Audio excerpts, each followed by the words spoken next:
Mena fɛn min f'i a ko source ta yɔrɔ de ka jan lamɔ tɛ mɔgɔ ni parent ni sokɔnɔna dɔrɔn hali jamana bɛ mɔgɔ lamɔ n'i ye fɛn dɔw kɛ sisan k'i b'i ka so n ko dugu mɔgɔw n'i ye fɛn dɔw kɛ mun na i bɛ minɛ ka taa i datugu ou bien ka taa fɛn o bɛɛ tɛ lamara dɔ ye mais mɔgɔ lamɔli cogoya o bɛ kabila ni buruju dɔw de la dignité dɔw kɔnɔna de la i b'a dɔn ne ni nin ka kan ne ni nin man kan mais mɔgɔ joli b'a dɔn bi an ka kunna sini kɔta o de ye an fɛnw ye fufafuw ye an ka kunna sini o y'an mɔkɛw ye an ka kunu o de y'an faw ye an ka bi o y'an yɛrɛ ye an ka sini o de y'an den ye an ka sinikɛnɛ o y'an mɔdenw ye bon ala ye diɲɛ da nin ligne min kɔnɔna na o ligne nin fɛnɛ kɔnɔna na i bɛ taa sɔrɔ dɔw parents tun bɛ sɔn fɛn dɔw ma n'i y'a mɛn ne de la k'a fɔ n ka baro dɔ la faransi ne ko n ko danga tɛ faransi u ko ko ko tun ko danga tɛ faransi ko non mɔgɔw tubabuden bɛ se k'a yɛrɛ fa n'a ba nɛni ka tila ka kɛ yen président ye n ko mais est ce que olu b'a dɔn min na en général ne wolola tubabuden bɛ wolo n'i y'i yɛrɛ fa ni ba nɛni ni danga min minɛ a kana k'i na ko danga tɛ a bɛ yen dɛ mais i bɛ taa sɔrɔ o fa in fana tun y'a yɛrɛ fa n'a ba nɛni o fana fa tun delila k'a yɛrɛ fa n'a ba nɛni donc a tɛ kɛ u bɛ ɲɔgɔn neutraliser quoi mais e bɛ Mali kɔnɔ yan e fa ma deli ka min k'a fa la e ka kɔrɔbaya e de bɛ k'o kɛ i fa la hali n'a ma kuma o ko b'i gɛn k'i minɛ donc lamara kɛcogo sigi kɛcogo ani hakilinata kɛcogo fɛn dɔ tɛ foyi y'aw ka dugu la i bɛ taa sɔrɔ ninnu ka dugu la o ye fɛn ye voilà dɔ b'a fɔ sisan ko nin man ɲi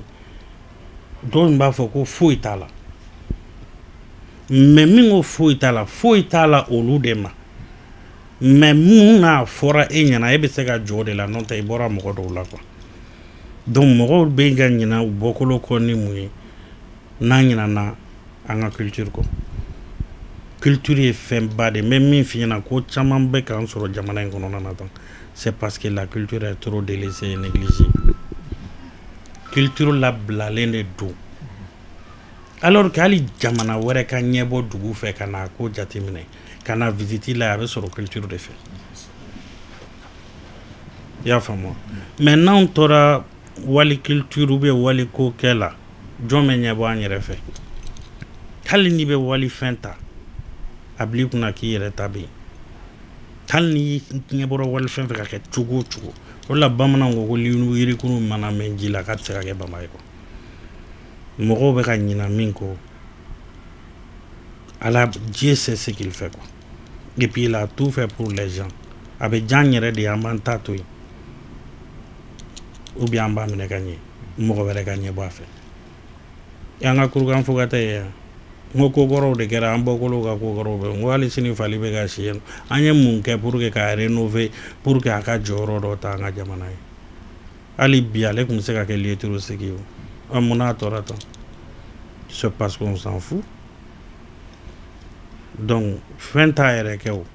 mɔgɔw de b'a faamu k'a kɛ k'a nafa bɔ k'a tulu bɔ k'a k'i ta ye yan'o de farafinna i b'a ye mɔgɔ bɛ sina k'a fɔ ko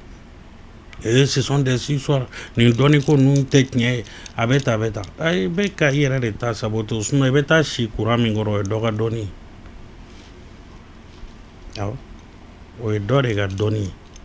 dɔ de y'a yɛrɛ jɛn ka fɛn dɔw fara ɲɔgɔn kan n'i ye nin kɛ tan a bɛ nin di n'i ye nin kɛ tan a bɛ nin di bɔ dɔrɔn i ka taa gɛrɛn dɔ la i k'i sigi i k'a fɔ mɔgɔw ɲɛna ko ni cɛ n'u ko ko n ba y'a fɔ k'a t'a yɛrɛ dɔn a bɛ digi bɛɛ la parce que i toucher'u jeli dɔ de la quoi mais a fɔ k'a kana digaw la sa i fa ba o b'a fa dɔrɔn tɔgɔ fɔ ni mɔgɔ y'a dɔn a gɛrɛn na a tɛ tɛmɛ mɔgɔ 3 kan et pourtant dɔnni fɔlɔfɔlɔ yɛrɛ dɔn fɔlɔfɔlɔ ye dɔnni fɔlɔfɔlɔ ye yɛrɛ dɔn ye mais pourquoi mɔgɔw t'o yɛrɛ dɔn don o don i b'i ka tasale ta i bɛ wuli waaw cɛ n kɔnɔ dɛ karisa n bɛna ɲɛgɛn na i bɛ mɔgɔ 100 jɔ ko ɲɛgɛn kɔrɔ ko mun n'a taara a fɛn in dara la ko ɲɛgɛn u t'a dɔn alors que don o don mɔgɔ b'a fɔ adamaden ɲɛgɛn b'a kɔnɔ kami ɲɛgɛn b'a kɔ adamaden ɲɛgɛn mun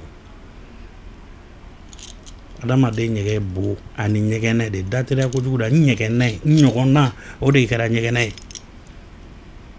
ɲɛgɛnɛ c'est-à-dire i yɛrɛ de don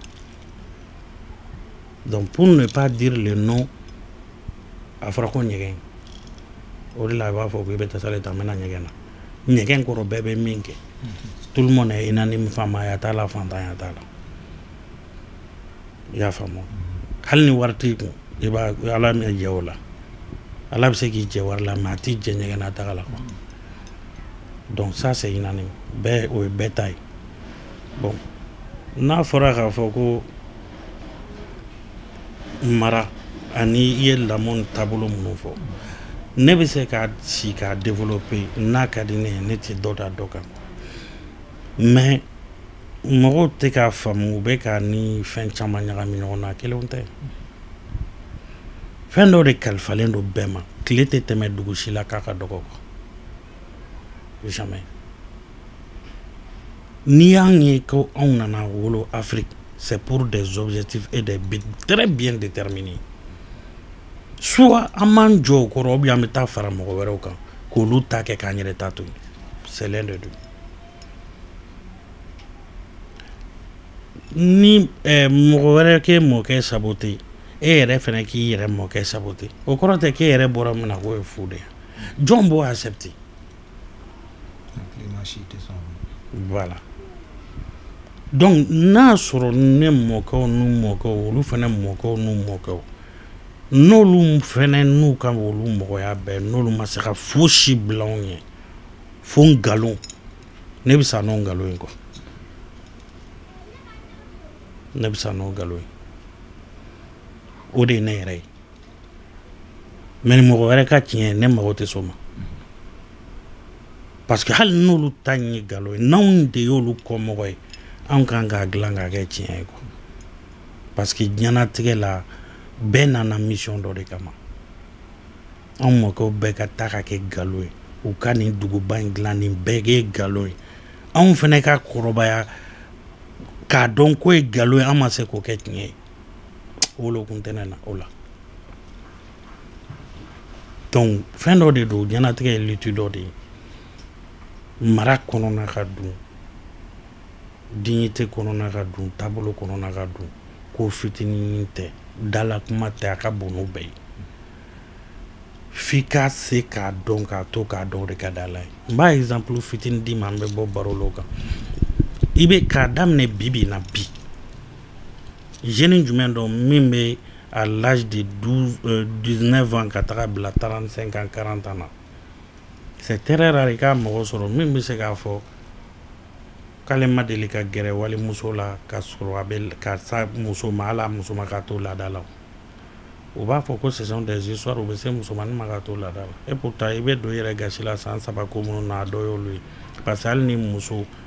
bɛ laada la ala bɛ diya ko a tɛ seli mais pour que mɔgɔw bɛ to mɔgɔya dɔn a la est ce que u b'a dɔn est ce que u b'a kɔrɔ dɔn bon olu de kan ka kɛ ka jeune waju bi k'a dɔn k'a fɔ nin dɔ fɛn dɔw bɛ a bɛ naturellement a bɛ mɔgɔ lagosi téléphone bɛ formaté cogo min na mɔgɔ b'a yɛrɛ ka diɲɛnatigɛ formaté ten donc i mana don ko min na dɔw yɛrɛ bɛ n'a fɔ i n'a cɛ simo ni ma ɲ'a ma a bɛ cɛ la a bɛ muso la musomanin dɔw bɛ n'a fɔ an ɲɛna vis-à-vis ne ma ɲ'a ma cɛ an cɛ tun b'an fɛ o départ mais sisan a b'an dalen to ala k'an ka baarakɛla a bɛ taa ɲini mais ne ko n ko mais n'o ma kɛ o ma c'est que e yɛrɛ de tɛ muso ye dɔrɔn mais o t'a faamu a b'a fɔ n ko bon e b'i ka laada finikolon fili min a ɲɛgɛn kɔnɔ kɛ n'i taara fili ɲɛgɛn na yen kasa bɔlen don e yɛrɛ y'i jeli de bɔ ka taa bila yen yɔrɔ la ni laada yɛrɛ tɛ muso la ala tɛ seli ala tɛ den sɔrɔ mɔgɔ bɛ se k'a fɔ k'i ma bɔ laada la bɛɛ bɔra fɛn laada dɔ de kɔnɔ hali dugu cɛkɔrɔbaw b'a fɔ k'an ka dugu laadatigiw filɛ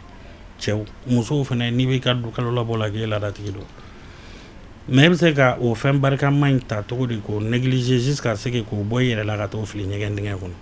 n'o bɛnna ni don sugu dɔw n'ala ka masaya sugu dɔw ye mɛnɛmɛnɛ dugumɛnɛkuntan ni fɛn minnu ni bo gazi ninnu bɛ taa mun da o kan n'ala ko k'o bɛ yɛlɛ i ɲɛgɛn na don min na i cɛ b'i to so kɔnɔ ka taga wari di mɔgɔw ma kɛnɛ ma k'a sɔrɔ i yɛrɛ nɛgɛ bɛ bɔ a la yɛrɛ qu'est-ce qui prouve que o de tɛ ko dɔw ye k'a lase mɔgɔw ma munna o yɔrɔw tɛ se ka ɲɛfɔ musow ɲɛna pour que ka dɔ bɔ fɔlɔ fɔlɔ la i kun tɛ ko dɔw y'an ka jamana in kɔnɔ mɛ bi i b'a ye parce que munna mara bɛ ka tiɲɛ munna toujours tout le monde croit que a ka ɲi wa bɛɛ b'a ɲɛna a bɛ fɛn dɔn ka sɔrɔ mɔgɔw tɛ fɛn dɔn i bɛ fɛn caman na jamana in kɔnɔna na ne ye kodɔnbaliya sen bɔra a tɔ b'a dɛ ne m'a fɔ ne bɛ fɛn dɔn dɛ mais kodɔnbaliya ka ca donc mara jɛngɛnen de don mɔgɔ ka sira tɛ fɛn na i b'a dɔn ala ka marajew ni fɛnw caman kɛ cogo fɛ den bɛ san 10 kɛ san 10 depuis a kɔrɔbayara a bɛ ka fa départ a bɛ ka ba départ su fɛ man di tile fɛ man di a bɛ bɔ a bɛ taa yala ni fɛn sugu bɛɛ kɛ mais kɔɲɔ yɛrɛ don maman b'a dɔn ko ɲuman de kan ka kɛ den yɛrɛ b'a dɔn ko ɲuman de kan ka kɛ qu'est-ce qu'ils font u bɛ ɲamakala dɔ sara o ka den nin commentaire kɛ cɛ ne den ɲɛ dɔn dɛ baw ko ko k'i fo ko den k'i vraiment i kan i donna ta i bɔra tan u b'i tanu den yɛrɛ sigilen bɛ finifin kɔrɔ a yɛrɛ sigilen bɛ sɔn ko cɛ ne masa ninnu bɛ nkalon tigɛ parce que ale yɛrɛ b'a dɔn ko nkalon don donc comment on peut accompagner son enfant à aller dans un vrai mariage que ala yɛrɛ furu min da k'a accompagner ni nkalon ye ala ka tila k'o ko barikaw bɛ se ka kɛ cogo di donc depuis mara tiɲɛcogo ni fɛnw i ka nin question in ka dun trop ni tun y'a daminɛ nin na san b'a sɔrɔ ne ma question daminɛ an bɛ tila ka segin ka na o m'a faamu fɛn baden de bɛ yen on se néglige entre nous ne m'a fɔ ne ka ɲi mais n bɛnbaw ye min fɔ n ye ani an yɛrɛ volonté y'an bila ka voter ka opter min c'est d'être l'intermédiaire entre nos aïeux et nos enfants, nos frères et sœurs. Parce que on me fait dɔw sɔrɔ an mɔkɛ kɔrɔ n'u an tagama ka taa village ni fɛn dɔw la Bamako a bɛ dɔw ye n'a fɔra k'u ka t'u ka village la ne tɛ taa an ka dugu la dɛ a fɔra ko subagaw bɛ a fɔra ko nin bɛ a fɔra ko nin bɛ alors que c'est pas ça e kan ka taa mɔgɔ minnu bɔ nɔgɔ la ne taara ɲugu olu la i ka jibidɔni b'i kɛrɛ la u bɛ ji d'i ma fɛn min na i tɛ sɔn k'a min i b'i yɛrɛ kɛ vedette i b'i yɛrɛ kɛ fɛn yanni u bɛ fɛn min kɛ ka mɔgɔ tɔw bon kɛ k'u ɲɛ b'u la dɛ yanni u ka taa ci mɔgɔ wɛrɛ la e de ye nin jugu ye o kan k'a kɛ de la parce que i tɛ se ka bɔ olu la cogo si la k'i b'i yɛrɛ fusaya olu ma c'est pas possible bon nin de y'an ka dénatureli modèle dɔ bɛ yen ne n ko n b'a expliquer an bɛ si il y a trop de choses à expliquer mais n bɛ donsow fo ka somaw fo ka woyimaw fo ka jinɛtigiw fo mɔgɔw k'a dɔn k'a fɔ ko tɛ ko la ko bɛɛ lankolon tɛ anw tɛ se ka kɛ nkalon ye yanni lahara cɛ parce que ala y'an bila yɔrɔ min na an bɛ yen de quoi mɔgɔ n'o tɛ quoi voilà mɔgɔ ni i bɛnbaw kanuni ani i bɛnbaw ka sira tagamani n'a b'i kɛ mɔgɔ lankolon ye ne bɛ k'a chef ye quoi donc n bɛ donsow fo ka somaw fo halisa farafinya an tɛna se ka bɔ a la tugun an mana fɛn fɛn k'an yɛlɛma tɛ se ka kɛ foyi an yɛrɛ kɔ donc an fɛnɛ k'a ɲini sa mɔgɔw ka ɲɛ bɔ an ka fɛn dɔ fɛ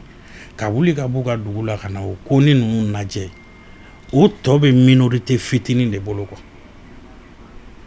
sinon an ka danaya banna an yɛrɛ kunna ka taga yɔrɔ wɛrɛ n b'a exemple farapan d'i ma i bɛ sinjanmugu ta sa ko nin minɛ k'a bɛ kɔnɔdimi furakɛ effectivement yiri dɔrɔn de don c'est naturel a bɛ kɔnɔdimi furakɛ mais dɔ t'a ta fura dɔ ma dilan ɲɛna mais u dalen don notice n'o fɛnw kɔrɔ la foyi t'a yir'u la ko min bɛ k'a fɔ k'o de don munna u bɛ taga ka taa wari don la k'o san ko ka tila k'u yɛrɛ ala wari don la k'u yɛrɛ ta fɛn filalen to c'est parce que nous sommes devenus des éléments programmés an programmera de pour qu'an ka ɲinɛ an yɛrɛ kɔ ka da ko wɛrɛ la o de bɛ ka jouer anw kan bi farafina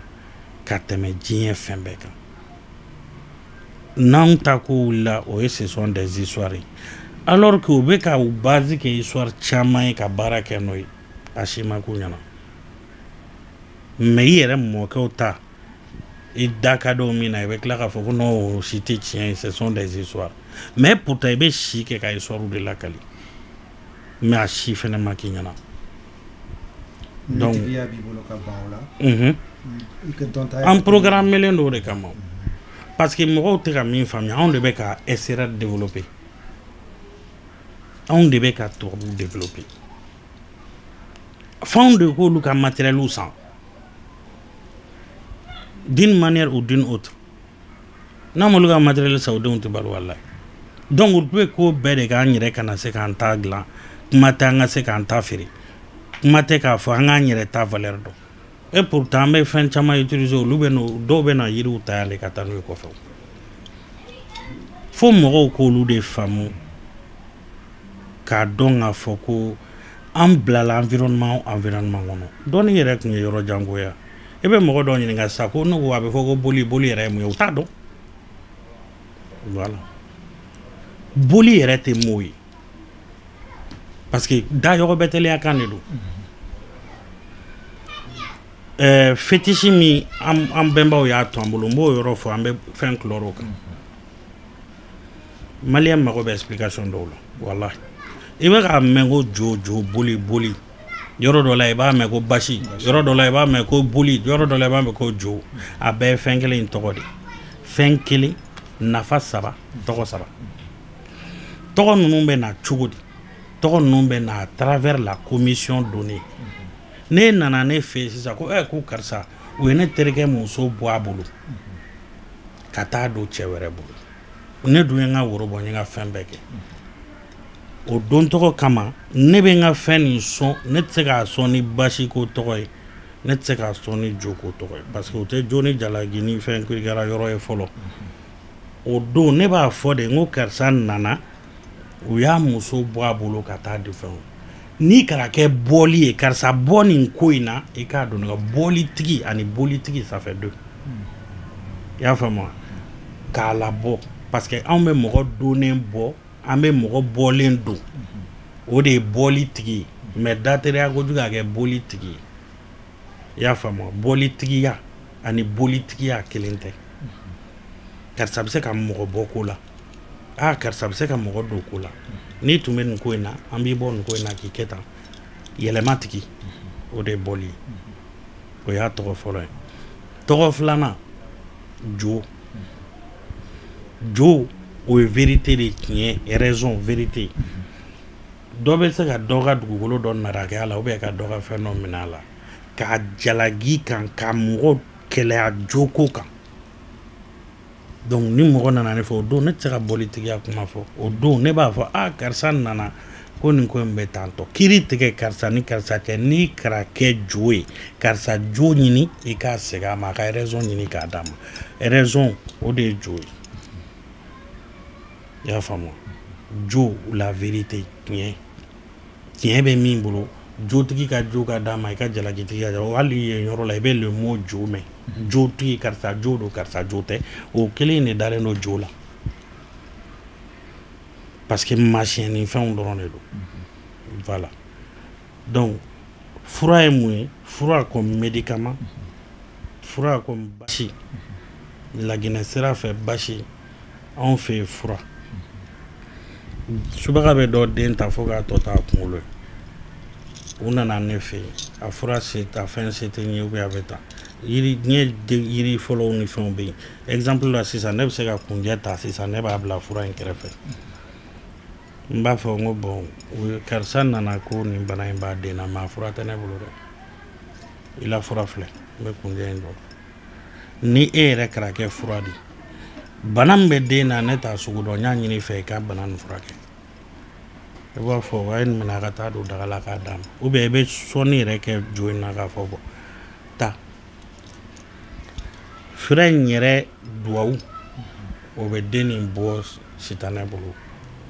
k'a bɔ jinɛ jugu ni fɛnw bolo ou bien k'a bɔ subaga bolo a bɛ fɔ o yɔrɔ de ma ko furatigi parce que e kɛra u ka docteur et kɛra u ka médicament. Ce ne sont que des appellations.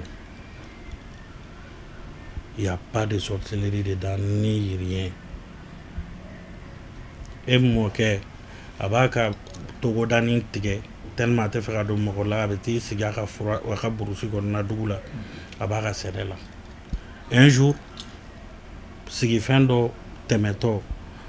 obeke yeno oba sui depuis là atesela moko mani rien mais dugu be ka commencer à développer. Et moi ke ba fo ka ba ramna on cheka boy ko mamna dro abe balka éclair do temeto dro o dina muso mbese ki yere giralate. Wa ko karsa aba ko be bol no kana boli. Ne y'a ye i bɛna yɛlɛma i ne tun bɛ sigi ɲɔgɔnya la i ka foyi ma sɛnɛ ma vraiment i ye mɔgɔ sɛbɛ ye ne b'a dɔn fadenya ni juguya min b'i kan mais ne bɛ min kɔni f'i ye komi i bɛna taa ka bɔ ne kɛrɛfɛ i bɛ nin yiri ɲini ka nin tafo ɲini denmisɛnnin ma deli ka cɛ k'o kɛ o bɛ tafo in tigɛ i bɛ nin fara ɲɔgɔn kan i bɛ nin kirisi fɔ a b'a fɔ i tɛgɛ di a b'a fɔ k'a fɔ a tɛgɛ la k'a fɔ bon nin ta nin y'i ta ye n'i mago bɛ ne nin na hali ni bɛ diɲɛ dan na n'i ye nin fɛn in dilan k'a bila n'i ye ne wele ne bɛ n'a yɔrɔ la donc o bɛ kɛ catalyseur ye l'intermédiaire entre l'homme et le diable a bɛ fɔ de ma ko boli l'énergie sacrée a bɛ k'o ka fɛn ye donc maintenant sisan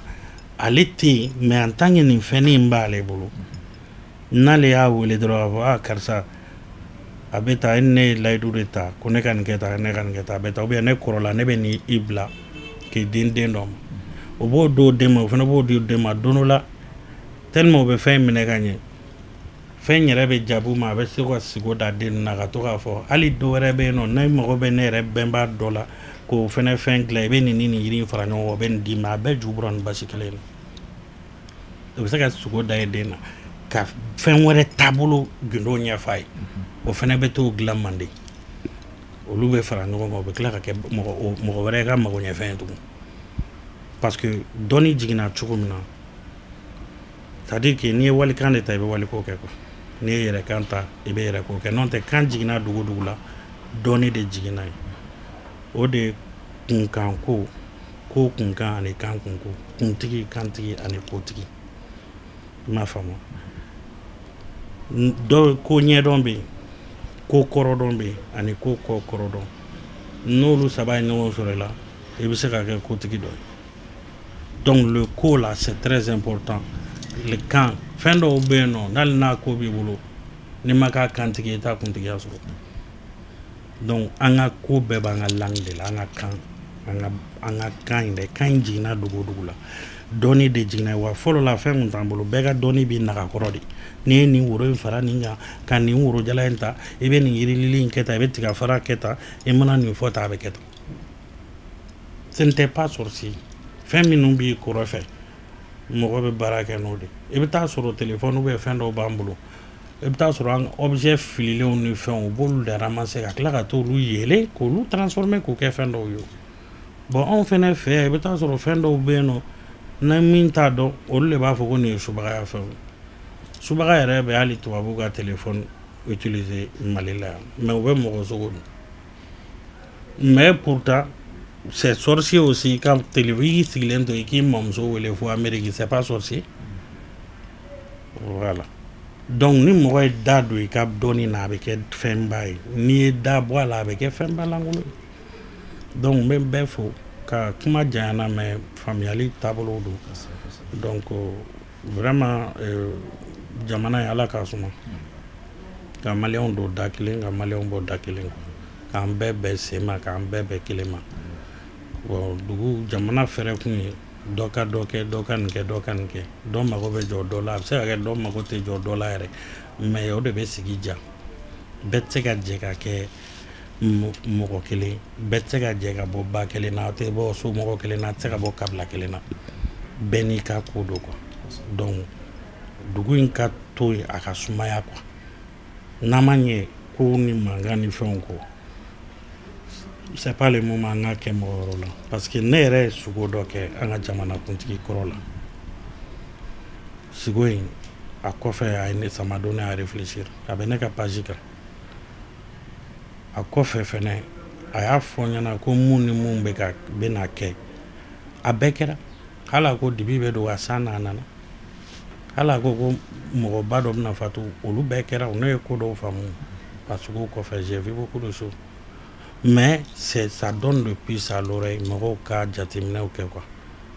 ne mɔkɛ dɔ ko ne ma ko tout le monde est marabout en sa manière ne ko cogo di a ko en tant que i bɛ sogo i bɛ fɛrɛ de i kana sogo in kɔrɔ dɔn mais i ka da la k'a fɔ ko i interpellelen don ko dɔ de la quoi mise en garde de don quoi donc ala tɛ maa si labila a bi les rêves indices ni si ninnu a si mana gansan quoi donc sogo 5 ne bɛ dɔ dɔn a la songe bɛ rappel bɛ cauchemar bɛ prophétie bɛ rêve blanc bɛ ne b'a dɔn ne y'a kalan de donc kunfɛ baara tɛ donc ce qui est sûr fɛn min bɛ se ka Mali taa ɲɛ fɛn min bɛ se ka Mali bɔ nɔgɔ la ala de b'o dɔn mais n'an y'an fara ɲɔgɔn kan k'an dusu n'an hakilinata kɛ kelen ala bɛ mɔgɔw dɛmɛ mɔgɔ minnu faralen de don ɲɔgɔn kan mais ala tɛ mɔgɔ si dɛmɛ mɔgɔ minnu aw bɛɛ ta tɛ ka ɲɔgɔn ka kan fɔ hali ni mankan bɛ du min kɔnɔ mɛlɛkɛ ɲuman tɛ jigin ni ala ko fana ye tiɲɛ ye u b'a fɔ cogo min na mɔgɔw da donc mɔgɔw k'a faamu o bɛ cogo min na dugu fana bɛ ten n'aw bɛ fɛ dugu ka kala ɲɔgɔn na dɔrɔn parce que sogo in kɔnɔ fɛn min yɛrɛ fɔra ni ne kariera ka bɔ ka sogo in fɔ c'est que ko ani minnu bɛ ɲɔgɔn na u t'u kunfɛ quoi an ɲɛna u tɛ fɛn min dɔn u b'o de dɔn quoi donc k'u b'a essayer ko ka don an ni ɲɔgɔn cɛ ka an fara même n'u b'a kɛ avec les sciences dɔnni fin n'u ka secte kɔnɔ dɔnni ninnu ye k'u b'a kɛ donc u bɛ se k'an disloquer cogo min na parce que u b'a dɔn